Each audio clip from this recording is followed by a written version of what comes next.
Hello ಎಲ್ಲರಿಗೂ, ನನ್ನ ಹೆಸರು ಮಂಜುನಾಥ್. ಈ ವಿಡಿಯೋದಲ್ಲಿ ನಾನು ನಿಮಗೆ ವೆಬ್ ಡೆವಲಪ್ಮೆಂಟ್ ಮತ್ತೆ ಮೊಬೈಲ್ ಆಪ್ ಡೆವಲಪ್ಮೆಂಟ್ ಈ ಎರಡು ವಿಷಯಗಳನ್ನು ಕಂಪೇರ್ ಮಾಡ್ತೇನೆ. ಮತ್ತೆ ನಿಮ್ಗೆ ಯಾವುದು ಫೀಲ್ಡ್ಗೆ ಹೋಗ್ಬೋದು ಅಂತೇಳಿ ಚೂಸ್ ಮಾಡ್ಲಿಕ್ಕೆ ಸ್ವಲ್ಪ ಹೆಲ್ಪ್ ಮಾಡ್ತೇನೆ. ಸೊ ಹಾಗಾಗಿರೋದ್ರಿಂದ ಫಸ್ಟಿಗೆ ವೆಬ್ ಡೆವಲಪ್ಮೆಂಟ್ ಅಂತ ಹೇಳಿದ್ರೆ ಎಂತ ಅಂತೇಳಿ ನೋಡುವ. ವೆಬ್ ಡೆವಲಪ್ಮೆಂಟ್ ಅಂತ ಹೇಳಿದ್ರೆ ಈಗ ಒಂದು ವೆಬ್ಸೈಟ್ ಅನ್ನು ಡೆವಲಪ್ಮೆಂಟ್ ಮಾಡುವ ಪ್ರಾಸೆಸ್.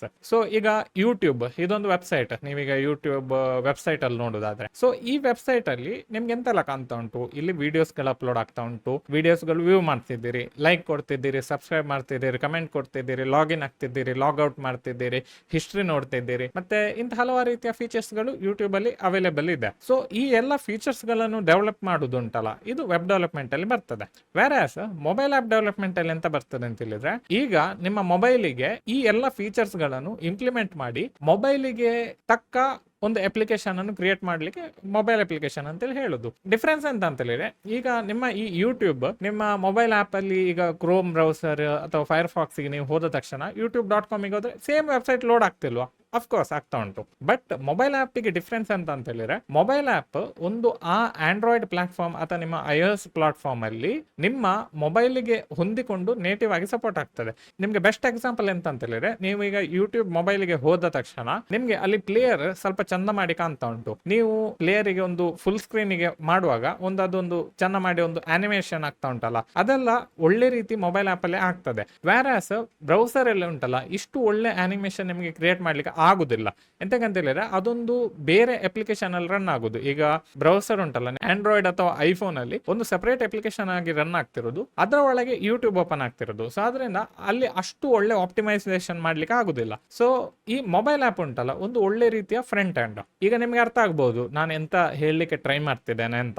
ಈ ಮೊಬೈಲ್ ಅಪ್ಲಿಕೇಶನ್ ಉಂಟಲ್ಲ, ಇದು ವೆಬ್ಸೈಟ್ ಬ್ಯಾಕ್ ಎಂಡ್ ಗೆ ಜಸ್ಟ್ ಫ್ರಂಟ್ ಎಂಡ್. ಈಗ ವೆಬ್ಸೈಟ್ ಉಂಟಲ್ಲ, ಅದು ಯಾವ ರೀತಿ ನಿಮ್ಗೆ ಕಾಣ್ತಾ ಉಂಟು, ಅದು ಜಸ್ಟ್ ಫ್ರಂಟ್ ಎಂಡ್ ಕಾಣ್ತಾ ಉಂಟು. ನಿಮ್ಗೆ ಬ್ಯಾಕ್ ಎಂಡ್ ಉಂಟಲ್ಲ, ಅದು ಕಾಣುದಿಲ್ಲ. ಬ್ಯಾಕ್ ಎಂಡ್ ಅನ್ನು ನಿಮ್ಗೆ ಫ್ರಂಟ್ ಎಂಡ್ ಅಲ್ಲಿ ಜಸ್ಟ್ ನೋಡ್ಲಿಕ್ಕೆ ಆಗ್ತದೆ. ಸೊ ಈ ವೆಬ್ಸೈಟ್ಸ್ ಗಳು ಉಂಟಲ್ಲ, ಇದೆಲ್ಲ ಫ್ರಂಟ್ ಎಂಡ್ ಗಳು. ಸೊ ಈಗ ಮೊಬೈಲ್ ಅಪ್ಲಿಕೇಶನ್ ಗೆ ಉಂಟಲ್ಲ, ಎಲ್ಲಿಂದಾದ್ರೂ ಒಂದು ಡಾಟಾ ಬರ್ತಿರ್ಬೇಕಲ್ಲ, ಅದೆಲ್ಲಿಂದ ಬರ್ತಿರೋದು? ಅದು ವೆಬ್ಸೈಟ್ ಇದು ಬ್ಯಾಕ್ ಎಂಡ್ ನಲ್ಲೇ ಬರ್ತಿರೋದು. ಸೊ ಅದರಿಂದ ಈಗ ನಾನೀಗ ನಿಮ್ಗೆ ಒಂದು ಹೊಸತು ವಿಡಿಯೋ ಅಪ್ಲೋಡ್ ಮಾಡಿದ್ರೆ ನಿಮ್ಗೆ ವೆಬ್ಸೈಟ್ ಗೆ ಹೋದ್ರೆ ಅಲ್ಲಿ ಸಹ ಕಾಣ್ತದೆ, ವೇರಾಸ್ ನೀವು ಮೊಬೈಲ್ ಆಪ್ ಗೆ ಹೋದ್ರೆ ಅಲ್ಲಿ ಸಹ ಕಾಣ್ತದೆ.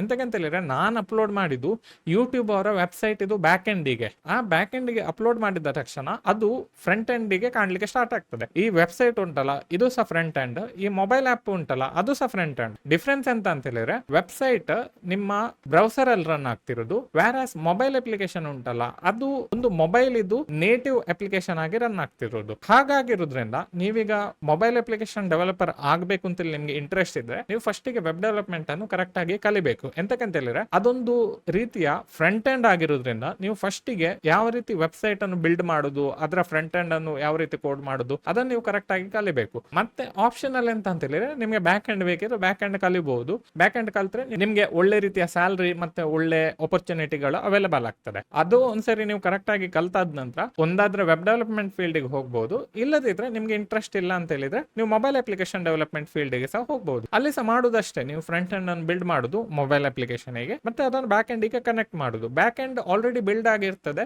ಈಗ ನೀವು ಯಾವ್ದಾದ್ರು ಒಂದು ಒಳ್ಳೆ ಕಂಪನಿಗೆ ಹೋಗುದಾದ್ರೆ. ಬಟ್ ಜಸ್ಟ್ ಇನ್ ಕೇಸ್ ಅದು ಬ್ಯಾಕ್ ಎಂಡ್ ಬಿಲ್ಡ್ ಆಗದಿರದೇ ಇದ್ರೆ, ನಿಮ್ಗೆ ಆ ಬ್ಯಾಕ್ ಎಂಡ್ ನಾಲೆಜ್ ಇದ್ರೆ ಅವಾಗ ನೀವು ಆ ಬ್ಯಾಕ್ ಎಂಡ್ ಅನ್ನು ಸಹ ಬಿಲ್ಡ್ ಮಾಡಬಹುದು. ಸೊ ಹಾಗಾಗಿರೋದ್ರಿಂದ ನಿಮ್ಗೆ ಮೊಬೈಲ್ ಅಪ್ಲಿಕೇಶನ್ ಡೆವಲಪ್ಮೆಂಟ್ ಮೇಲೆ ಇಂಟ್ರೆಸ್ಟ್ ಇದ್ರೆ ಫಸ್ಟ್ ಗೆ ಕರೆಕ್ಟ್ ಆಗಿ ವೆಬ್ ಡೆವಲಪ್ಮೆಂಟ್ ಅನ್ನು ಕಲೀರಿ. ಯಾವ ರೀತಿ ಅದು ವರ್ಕ್ ಆಗ್ತದೆ ಅಂತ ನೋಡಿ, ಯಾವ ರೀತಿ ಬಟನ್ ಇಂಟ್ರಾಕ್ಷನ್ ಆಗ್ತದೆ, ಯಾವ ರೀತಿ ವಿಡಿಯೋಗಳು ಪ್ಲೇ ಮಾಡಿಸಬಹುದು, ಇಂತ ಹಲವಾರು ರೀತಿಯ ವಿಷಯಗಳನ್ನು ನೀವು ಫಸ್ಟ್ ಗೆ ವೆಬ್ಸೈಟ್ ಅಲ್ಲಿ ಕಲೀರಿ. ನೆಕ್ಸ್ಟ್ ಅದಾದ ನಂತರ ನೀವು ಮೊಬೈಲ್ ಅಪ್ಲಿಕೇಶನ್ ಡೆವಲಪ್ಮೆಂಟ್ ಗೆ ಹೋಗಬಹುದು. ಅವಾಗ ನಿಮ್ಗೆ ತುಂಬಾ ಸಿಮಿಲಾರಿಟೀಸ್ ಇರ್ತದೆ. ಎಂತಂತ ಹೇಳಿದ್ರೆ, ಈಗ ರಿಯಾಕ್ಟ್ ನೇಟಿವ್ ಅಂತ ಒಂದು ಫ್ರೇಮ್ ವರ್ಕ್ ಉಂಟು, ಅದು ಲಿಟರಲಿ ರಿಯಾಕ್ಟ್ ಫ್ರಂಟ್ ಎಂಡ್ ಅನ್ನು ಯೂಸ್ ಮಾಡ್ತಿರೋದು ಮೊಬೈಲ್ ಅಪ್ಲಿಕೇಶನ್ ಬಿಲ್ಡ್ ಮಾಡ್ಲಿಕ್ಕೆ. ಸೊ ಹಾಗಾಗಿರೋದ್ರಿಂದ ನಿಮ್ಗೆ ರಿಯಾಕ್ಟ್ ವೆಬ್ ಡೆವಲಪ್ಮೆಂಟ್ ಅಲ್ಲಿ ಗೊತ್ತಿದ್ರೆ ಸುಲಭದಲ್ಲಿ ನಿಮ್ಗೆ ಅಲ್ಲಿ ಮೊಬೈಲ್ ಅಪ್ಲಿಕೇಶನ್ ಗಳು ಡೆವಲಪ್ಮೆಂಟ್ ಮಾಡ್ಲಿಕ್ಕೆ ಸ್ಟಾರ್ಟ್ ಮಾಡಬಹುದು. ಸೊ ಹಾಗಾಗಿರೋದ್ರಿಂದ ನೀವು ಫಸ್ಟ್ ಗೆ ಕರೆಕ್ಟ್ ಆಗಿ ವೆಬ್ ಡೆವಲಪ್ಮೆಂಟ್ ಕಲೀರಿ. ಅದಾದ ನಂತರ ನೀವು ಮೊಬೈಲ್ ಅಪ್ಲಿಕೇಶನ್ ಡೆವಲಪ್ಮೆಂಟ್ ಗೆ ನೀವು ಈಸಿಲಿ ಸ್ವಿಚ್ ಮಾಡಬಹುದು. ಸೊ ಈ ವಿಡಿಯೋದಲ್ಲಿ ಇಷ್ಟೇ. ನಿಮ್ಗೆ ಈ ವಿಡಿಯೋ ಇಷ್ಟ ಲೈಕ್ ಮಾಡ್ಲಿಕ್ಕೆ ಮರಿಬೇಡಿ. ಚಾನಲ್ ಗೆ ಸಬ್ಸ್ಕ್ರೈಬ್ ಮಾಡಿ ನೀವು ಹೊಸಬರಾದ್ರೆ. ನೆಕ್ಸ್ಟ್ ವಿಡಿಯೋದಲ್ಲಿ ಸಿಗೋಣ. ಬಾಯ್.